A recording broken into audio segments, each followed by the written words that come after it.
Throwback 77, and let's quickly recap what happened last week, which was the May 19th edition of TNA Impact Wrestling. This is the first Impact Wrestling show as it officially rebranded. So the takeaways here were that Heyman opened the show. He welcomed the crowd to the Impact Wrestling, the new ring and the new outlook of the show. Then we got a 10-man brawl between the Originals and Team Fight Club, which will set up a new stable rivalry for the Slammiversary pay-per-view. Carlito retained the Global Championship. We had a continuation of the Mr. Anderson, Gunner, and Abyss Sting feuds. John Morrison became the new X Division #1 contender. We got the biggest takeaway from the show was the Kurt Angle turn on Jay Leto. So Kurt Angle is officially a heel ever since he became the #1 contender after beating Mac Morgan at the Sacrifice pay-per-view 3 days ago.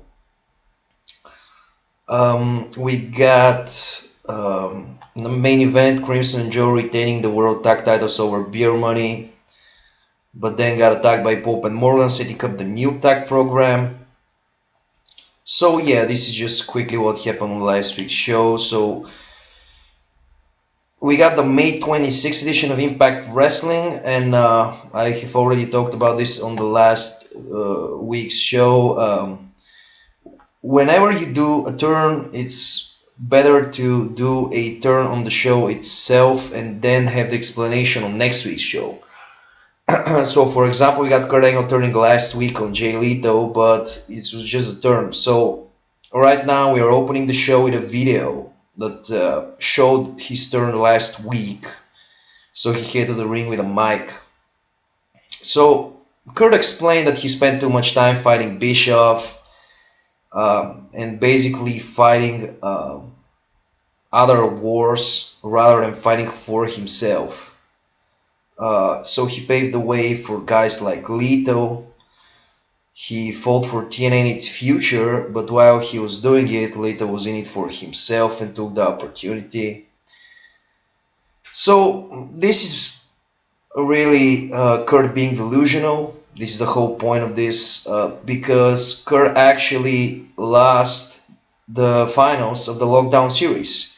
He could have beaten Leto and then go on his way to face the Pope at Lockdown and win the world title, but he lost to Leto.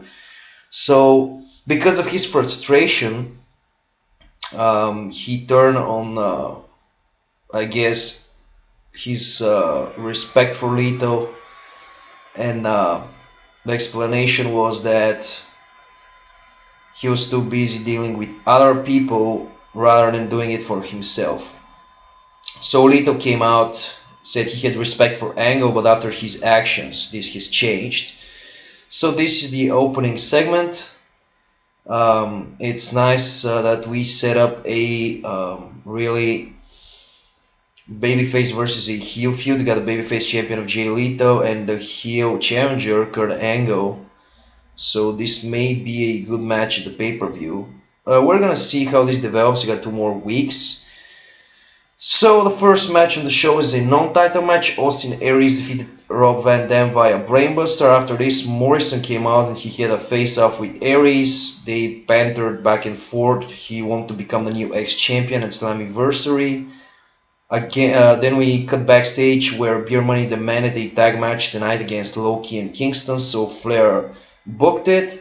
As you guys already know, Heyman is the leading, he's the GM, but Flair is sort of an assistant, so Flair has some booking power, like the SmackDown where Shane is the GM and Daniel Bryan.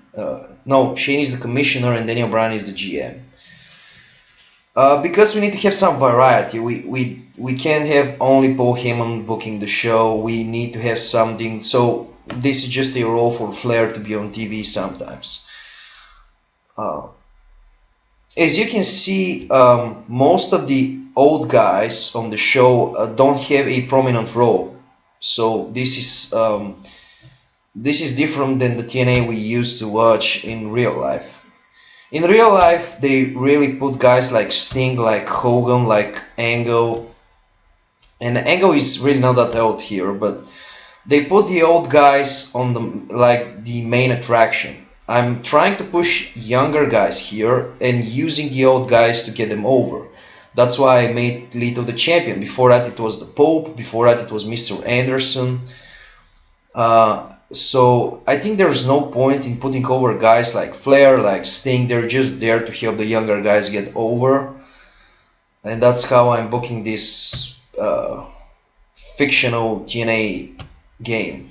So next we got a tag match. Anderson and Sting teamed up to face Gunner and Abyss. They beat them via DQ. The four guys continued brawling. So I admit these two storylines aren't really creative. Anderson and Gunner are just feuding because I don't have anything for Anderson right now. I have some plans down the line for him, but we need to reach this period. So I'm just using this as a filler.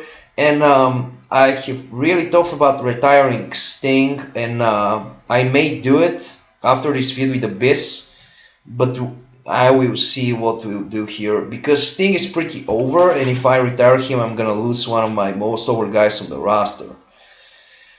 So yeah, but Sting is really out of the picture. He's just doing mid-card feuds, so he's not really a main eventer right now. So we got backstage. Styles spoke with Daniels regarding Team Fight Club. They can't let them run rampant in TNA. Next week it was announced that Styles goes one-on-one with Eric Young, who is the leader of Team Fight Club, and Daniels and Cass team up against LAX, who are Homicide and Hernandez. Beer Money defeated Loki and Kingston in a tag match. LAX interfered, Daniels and Cass with the save. So this is obviously leading to a 5-on-5 at the pay-per-view. We got the tag team match. Steiner and the Freak, which is the new tag team, defeated Shannon Moore and Christian York. So yeah, Steiner basically in last week's Steinerized introduced the Freak, who is Rob Terry under a mask, and they're gonna become a new tag team. This is just some sort of a comedy tag team, because we all know how hilarious Scott Steiner is.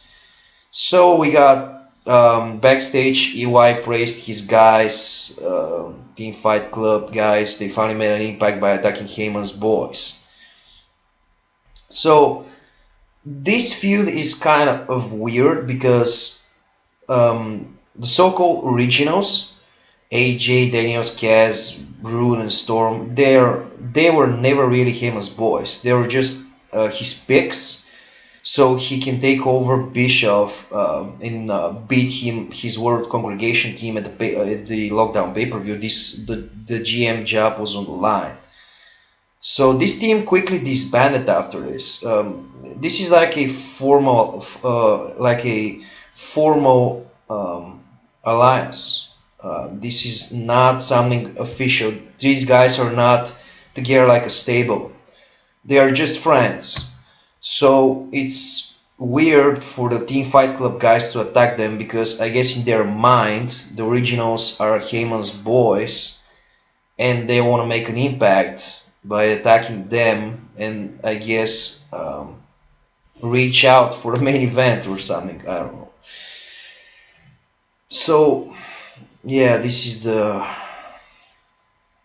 premise of this feud. So then we got an interview with Robbie E. Last week he broke up with Christy, or Christy broke up with him. So Robbie teased that a friend from New Jersey is coming soon to TNA to team up. I've already explained this angle. I think the Robbie and Christy Hemi storyline, I have been running it for over a year. She was acting as his valet, but this has run its course, so it's better to debut someone new and put Robbie in a tag team. Sarita defeated Gail Kim in a match number 4 to even the series, so we need one more match here to determine the Knockouts champion. Then we got Carlito's Cabana with the Hardys. Jeff wanted to challenge Carlito for the Global Championship. They went back and forth, but instead Matt was quicker to come up with the challenge. So next week it's Carlito and Matt Hardy for the Global title. Of course, this will probably lead to Carlito versus Jeff at the pay-per-view, and Carlito versus Matt is just a setup match. The Pope one-on-one with Joe in a singles match. The Pope defeated Joe via roll-up after Morgan interfered. Crimson came out. This is of course setting up Pope and Morgan bailing. They got a promo at Slammiversary. They're taking the tag team titles. So this is basic tag feud 101. Angle cut a promo backstage. He said that Lito better watch his match. He'll be relentless. So in the main event, we got Kurt Angle going one-on-one with prize fighter Ray. He got the win via an ankle lock, then refused to let go. Lito made the save. Angle bailed, but then while Lito was checking on Ray, Angle returned and cheap shot at him again. So you can see the idea here is to get a lot of heat on Angle. So people really hate him for what he's done, because Angle comes off as a hypocrite, because Angle all this time was fighting for the company, was fighting for the younger guys, and now he's bitter that Jay Lito is the world champion, so he needs something, he needs to come up with something to throw him off and basically become the world champion again.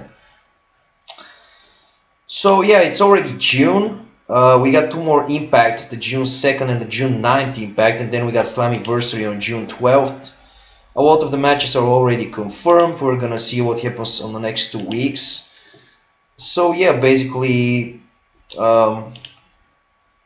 I can't believe I've been running this game for like a year and a half. I began this game in the beginning of 2010 when Hogan and Bischoff came in, the new regime, and I'm right now in the middle of 2011, and this is basically number 77, so I guess road to 100, only 23 more episodes to reach 100 episodes of this.